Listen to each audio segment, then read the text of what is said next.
الحمد لله نحمده ونستعينه ونؤمن به ونتوكل عليه ونعوذ بالله من شرور أنفسنا ومن سيئات أعمالنا من يهده الله فلا مضل له ومن يضلل فلا هادي له ونشهد أن لا إله إلا الله وحده لا شريك له ونشهد أن محمدا عبده ورسوله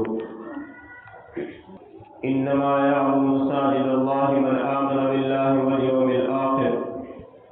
عن ابن مسعود رضي الله تعالى عنه عن النبي صلى الله عليه وسلم قال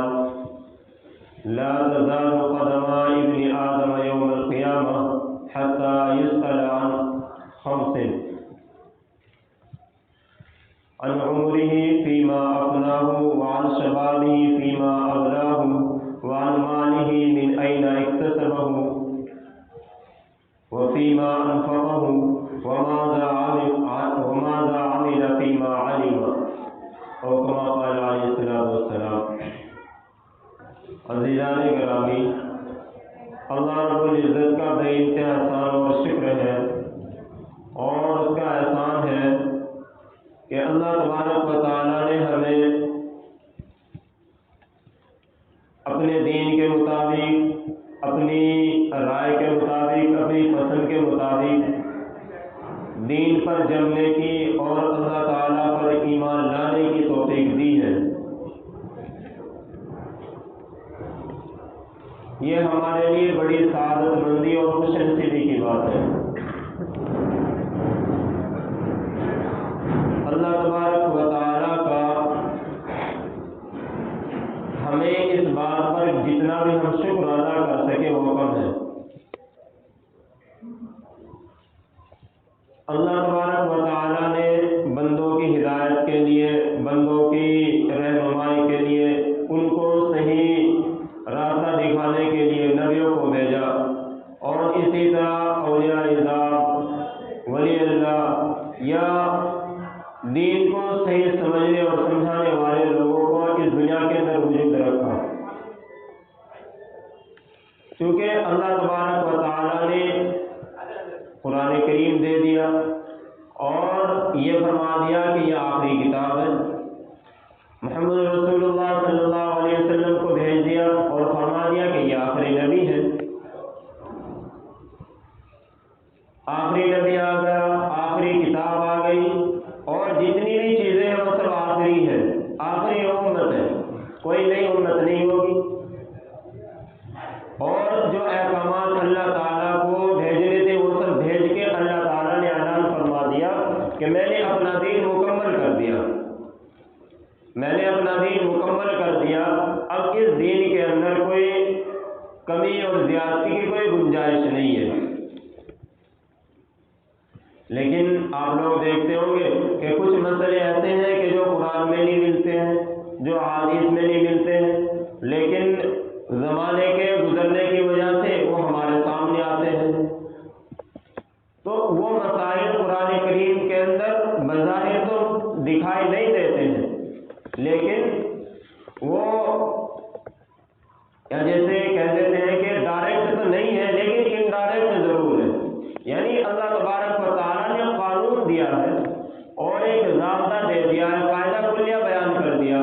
کہ جو چیز اس قاعدے کے تحت ہوگی وہ حرام کی کیٹیگری میں آئے یا حرام کی، تو وہ اس کسوٹی پر اس کو پرکھا جائے گا۔ اگر وہ اس کسوٹی پر پوری کھری اترتی ہے تو پھر اس کا جو بھی حکم ہوگا وہ سامنے ہوگا۔ تو یہ جتنے بھی مسائل نئے نئے پیدا ہوتے ہیں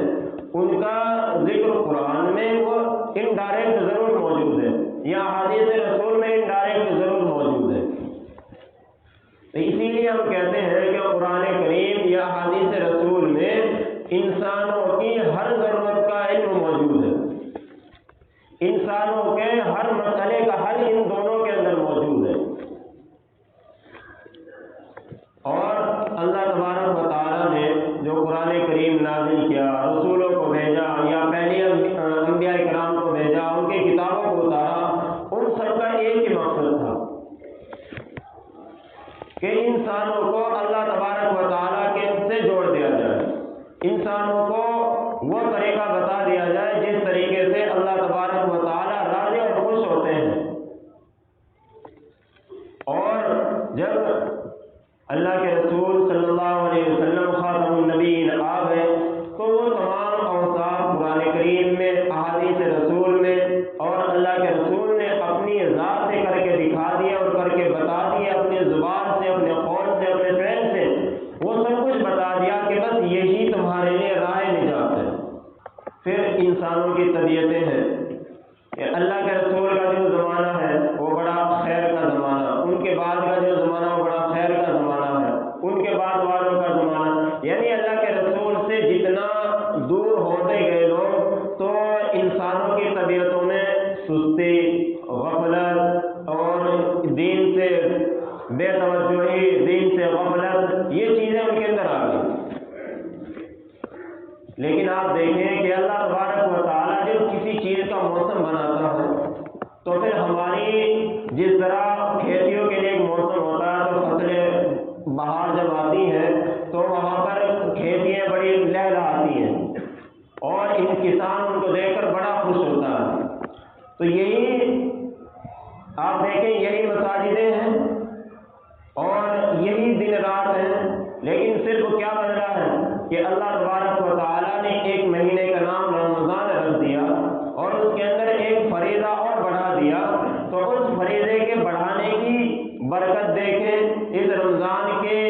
رحمت کے دیکھیں کہ اللہ تبارک و تعالیٰ نے انسانوں کے دلوں میں کیسی محبت اور کیسا شوق ڈال دیا کہ مساجد بھرنے لگ گئی، کہ ورنہ یہی دن رات اب سے 4-5 دن پہلے ہو رہے تھے، یہی دن رات وہی صبح اور شام پہلے ہو رہی تھی اور وہی اب ہو رہی ہے، کچھ چینج نہیں ہوا ہے، صرف ایک نام چینج ہوا ہے کہ یہ پہلے شعبان کا مہینہ تھا اور اب رمضان کا مہینہ ہے۔ تو یہ شوق کہاں سے آیا ہے؟ یہ شوق اور جذبہ کس نے ڈالا ہے؟ یہ آپ یہ دیکھیں کہ اللہ کے رسول نے فرمایا ہے کہ اس یعنی رمضان المبارک کے اندر شیطان کو جو سرکش شیاطین ہے ان کو قید کر کے ان کو ایک طرف ڈال دیا جاتا ہے، یعنی کہ یہ کہہ دیا جائے کہ ان کی چھٹی کر دی جاتی ہے ایک مہینہ کے لیے۔ لیکن پھر بھی بہت سے گناہ ہوتے ہیں، پھر بھی بہت سے لوگ اللہ تعالیٰ کی نافرمانی اور معصیت میں مبتلا ہوتے ہیں۔ تو انسان کا جو اپنا نفس ہے، جو اس نے اپنے آپ کو گناہوں کی دلدل میں اور گناہوں کی عادتوں میں ڈال رکھا تھا، اگر اس کو چھوڑنے کا ارادہ نہیں ہوگا تو پھر گناہ نہیں رہے گا۔ شیطان کا جو قید اور بند ہونا وہ تو ظاہر سی بات ہے، معلوم ہو رہا ہے کہ اگر شیطان قید اور بند کی مصیبت میں نہ ہوتا تو پھر ہماری مساجدیں ایسی نہ بھری ہوئی ہوتی۔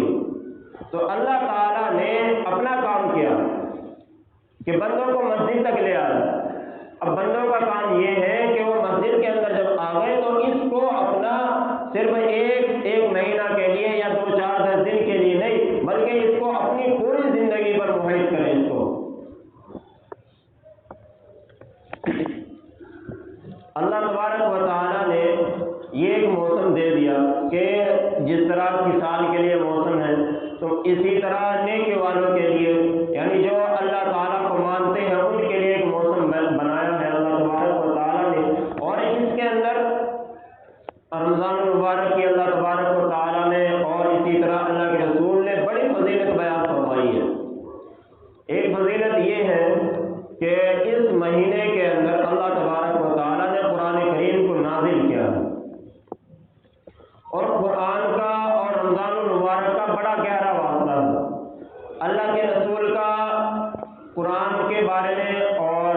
رمضان المبارک کے بارے میں کیا عمل ہے؟ اللہ کے رسول فرماتے ہیں کہ میں ہر رمضان حضرت جبرائیل علیہ السلام کے ساتھ ایک ختم کیا کرتا تھا، اور جس سال اللہ کے رسول کا وصال ہوا، جو آخری رمضان اللہ کے رسول کی زندگی میں گزرا ہے، تو اس سال اللہ کے رسول نے حضرت جبرائیل کے ساتھ 2 مرتبہ قرآن کریم کا دور کیا، اور جو کچھ قرآن کریم کے اندر آیات منسوخ کرنی تھی یا جو کچھ احکامات ختم کرنے تھے اللہ تعالیٰ کو، وہ اللہ کے رسول کو بھلا دیے گئے۔ اللہ کے رسول کو ان کو متنبہ کر دیا گیا اور بتا دیا گیا کہ یہ قرآن کریم کے اندر بڑھایا گیا ہے اور یہ گھٹایا گیا ہے۔ اب قرآن کریم وہ ہمارے سامنے ہے جو اللہ کے رسول نے حضرت جبرائیل کے ساتھ آخری دور کیا تھا۔ اللہ تبارک و تعالیٰ نے ہمیں یہ قرآن دے کر یہ ہم پر بڑا احسان کیا ہے۔ کیونکہ ہمارے پاس ایک سچی کتاب ہے، اور وہ سچی کتاب ایسی ہے کہ اس کے اندر کوئی شک اور شبہے کی گنجائش نہیں ہے، کیونکہ اس کا ایک ایک حرف اور ایک ایک لفظ اللہ تبارک و تعالیٰ کی طرف سے نازل کیا ہوا ہے، اور جو خود صدیق ہے، خود صادق ہے، تو اس کے کلام کے اندر کیسے کوئی کذب اور کوئی ٹیڑھا پن یا کوئی شک کی بات ہو سکتی ہے۔ اور اللہ تبارک و تعالیٰ کیا فرماتے ہیں کہ یہ جو مساجدیں ہیں کہ ان کو کون لوگ آباد کرتے ہیں، کہ ان کو اور ان کا آباد ہونا ہے کیا؟ اللہ تعالیٰ فرماتے ہیں انما یعمر مساجد اللہ من آمن باللہ والیوم الآخر، کہ مساجدوں کو تو صرف وہی لوگ آباد کرتے ہیں جو اللہ تعالیٰ اور آخرت کے دن پر ایمان رکھتے ہیں۔ دیکھو یہاں دو باتیں بیان کی ہیں اللہ تبارک و تعالیٰ نے، حالانکہ ایمان کے لیے اور بھی بہت ساری چیزوں کی ضرورت ہے، لیکن یہاں ایک آخر کے صرف قیامت کے بارے میں ایمان رکھتے ہیں، یہی بات کیوں بیان کی ہے؟ کیونکہ اسلام کا اور دوسرے مذاہب کا یہاں پر اختلاف ہو جاتا ہے۔ اسلام کا نقطۂ نظر اور ایمان والوں کا عقیدہ یہ ہے کہ ہمیں اس دنیا سے جانے کے بعد دوسری نئی زندگی دی جائے گی، اور وہاں اس نئی دوسری زندگی میں ہمارے اعمال کا حساب و کتاب ہوگا، اور اچھوں کو اللہ تبارک و تعالیٰ جنت اور بروں کو اللہ تبارک و تعالیٰ جہنم میں داخل فرمائیں گے۔ یہ ہمارا ایمان ہے اور عقیدہ ہے۔ دوسروں کا عقیدہ کیا ہے؟ وہ کہ بس ہم پیدا ہو گئے اور ہم نے جو کچھ کرنا تھا وہ کر لیا، ہم تو مرے اور ہماری ہڈیاں جو ہے بوسیدہ ہو گئی، اب کون ہے جو ان کو دوبارہ پیدا کر دے گا؟ یہ کہ بس ان کا عقیدہ یہ ہے کہ بس دنیا ہوئی اور دنیا کے اندر زندگی ختم ہوئی تو بس ہماری زندگی اب ختم، آگے کچھ ہونے والا نہیں ہے۔ تو یہاں پر اللہ تبارک و تعالیٰ نے یہ بات بطور خاص اسی لیے بیان کی ہے کہ مساجد کو وہ لوگ آباد کرتے ہیں کہ جو اللہ تعالیٰ پر اور آخرت کے دن پر ایمان رکھتے ہیں اور یقین رکھتے ہیں۔ مسجد کا آباد کرنا کیا ہے؟ کیا یہ ہے مسجد کا آباد کرنا کہ صرف 5 وقت کی نماز پڑھ لی جائے، یا یہ کہ صرف رمضان المبارک میں اس کو بھر دیا جائے، یا تراویح میں اس کو جو ہے فل کر دیا جائے، یا صرف جو ہے وہ جمعے کے اندر آ کر اپنی حاضری لگا دی جائے؟ کیا یہ آباد کرنا ہے کہ نہیں؟ بلکہ آباد کرنا یہ ہے کہ انسان کے دل میں اس مسجد کی محبت ہر وقت بھری ہوئی ہو، انسان کے دل میں اس کے کام سے، اس کے اعمال سے، اس کے افعال سے اس کا دل بھرا ہوا ہو اس کی محبت سے۔ یہ مسجد کا آباد کرنا ہے کہ انسان کی تڑپ یہ ہو کہ میرا کچھ مال اس مسجد کے اندر لگ جائے، میرا کچھ مال جو مجھے اللہ تعالیٰ نے دیا ہے وہ میرا مساجد کے اندر لگ جائے، تاکہ اللہ تبارک و تعالیٰ کے حضور جب میرے ایمان کا اور میرے مال کا جب حساب ہو تو اس میں کچھ مال یہ بھی نکل آئے کہ ہاں اس نے اللہ کی رضا کے لیے، اللہ کے گھر کے لیے بھی کچھ دیا ہے۔ اللہ کے رسول کیا فرماتے ہیں؟ اللہ کے رسول نے فرمایا ہے، حضرت عبداللہ بن مسعود رضی اللہ تعالیٰ عنہ فرماتے ہیں لا تزال قدم ابن آدم یوم القیامہ، کہ قیامت کے دن ابن آدم کے قدم اس وقت تک اپنی جگہ سے نہیں ہٹیں گے حتی یسأل عن 5، یہاں تک کہ اس سے 5 چیزوں کے بارے میں سوال نہ کر لیا جائے۔ یہ حدیث بڑی غور سے سننے والی بات ہے۔ 5 چیزوں کے بارے میں جب تک کہ اس سے سوال نہ کر لیا جائے تو اس کے قدم اپنی جگہ سے نہیں ہٹیں گے۔ عن عمره فیما افناہ، کہ اس کو جو پوری زندگی دی گئی ہے تو اس نے اس کو کہاں خرچ کیا، کہاں اس کو کیسے کیسے کاموں میں اس کو لگایا۔ اور آگے اللہ کے رسول نے اسی حدیث میں جو دوسرا جملہ اور دوسری چیز کے بارے میں ارشاد فرمایا ہے وہ بطور خاص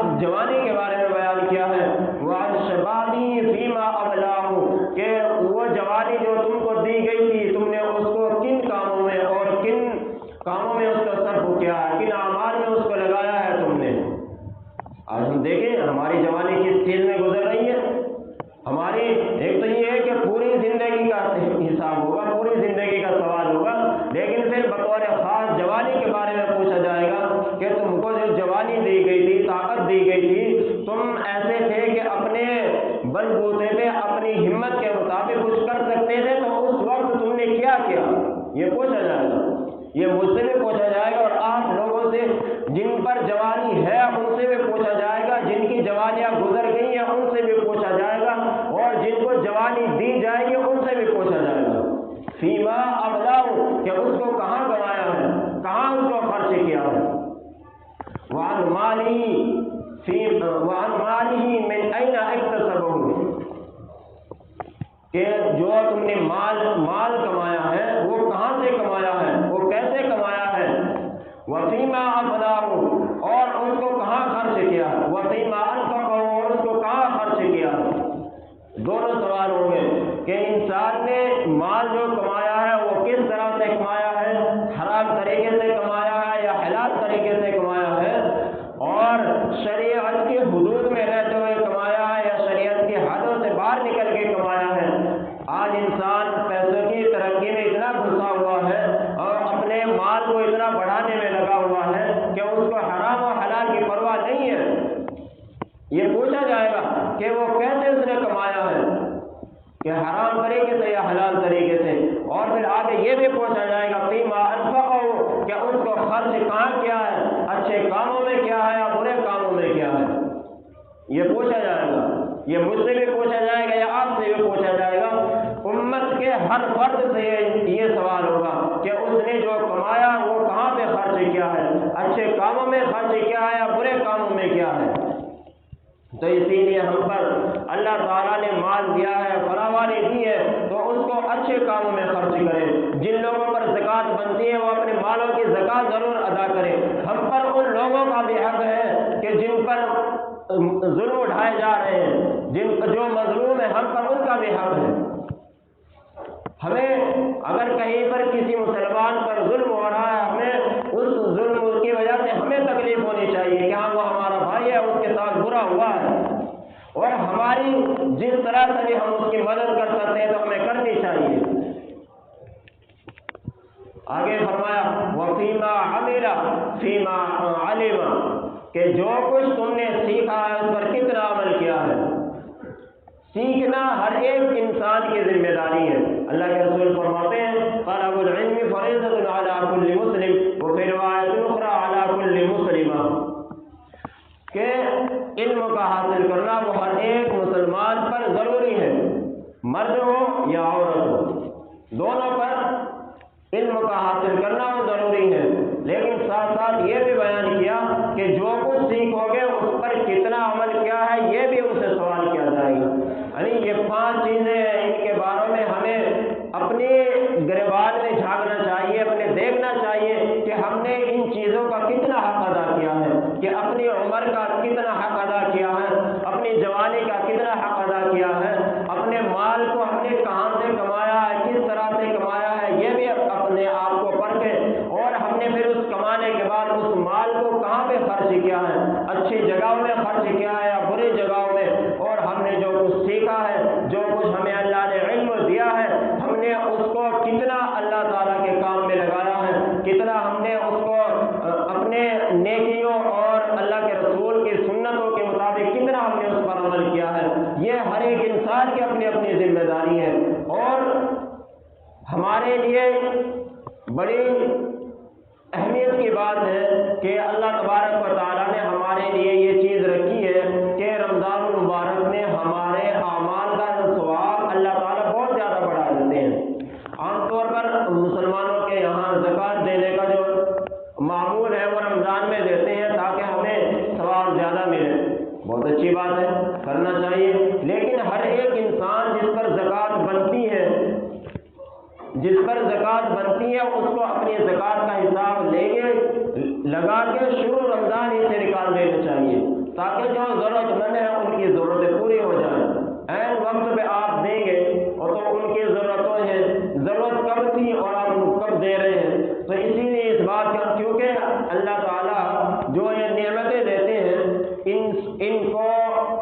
یہ انسان کے پاس جب تک یہ قائم اور دائم اور استمرار ان پر رہتا ہے، جب تک کہ ہم اس مال کا حق ادا کرتے رہیں۔ ان مالوں سے اگر ہمیں زیادہ فائدہ اٹھانا ہے تو ہمارے لیے بات ضروری ہے کہ ہم جس کا جو حق ہے وہ حق ادا کریں، اور ہم پر اس مال یعنی مال زکوٰۃ جو فرض ہے اس کے علاوہ اور بھی بہت سارے ہم پر مال کے جو احکامات عائد ہوتے ہیں۔ مثال کے طور پر مساجدوں کا بنانا، مدارس کا قیام، یہ بھی ہم سب کی ذمہ داری ہے۔ کیوں؟ کیونکہ انہی کی بقا اور انہی کی وجہ سے ہمارا دین قائم ہے، انہی کی وجہ سے ہمیں علم حاصل ہوتا ہے، انہی کی وجہ سے ہم دین کو بیان کر سکتے ہیں، دین کو بول سکتے ہیں، دین پر عمل کر سکتے ہیں۔ ہمارے جو عقائد آج درست ہے، وہ صحیح ہے، تو وہ ان مساجد اور مدارس ہی کا دین ہے۔ اللہ کے رسول صلی اللہ علیہ وسلم فرماتے ہیں کہ جو انسان اللہ کے لیے مسجد بناتا ہے، من بنا مسجدا بنى الله له مثله في الجنہ، کہ اللہ تبارک و تعالیٰ اس کے لیے جنت کے اندر اسی کے مثل گھر بناتے ہیں۔ اور ایک حدیث میں تو یہاں تک ہے کہ اگر کوئی انسان کسی مسجد میں ایک اینٹ یا ایک چھوٹی سی کوئی جگہ کے لیے بھی کوئی چیز وقف کرتا ہے، کوئی چیز دیتا ہے، تو اللہ تبارک و تعالیٰ اس کے بدلے میں اس کو ایک جنت میں گھر عطا فرمائیں گے۔ آج ضرورت ہے اس بات کی کہ مساجد کو مضبوط کیا جائے۔ آج سے کچھ سال پہلے آپ دیکھیں کہ آپ کے علاقے میں کتنی مساجد تھی، ایک آدھ مسجد ہوگی۔ 10-15 سال پہلے آپ دیکھیں اٹھا کے، لیکن اللہ تبارک و تعالیٰ نے لوگوں کے دلوں میں شوق اور جذبہ ڈالا کہ مساجد کا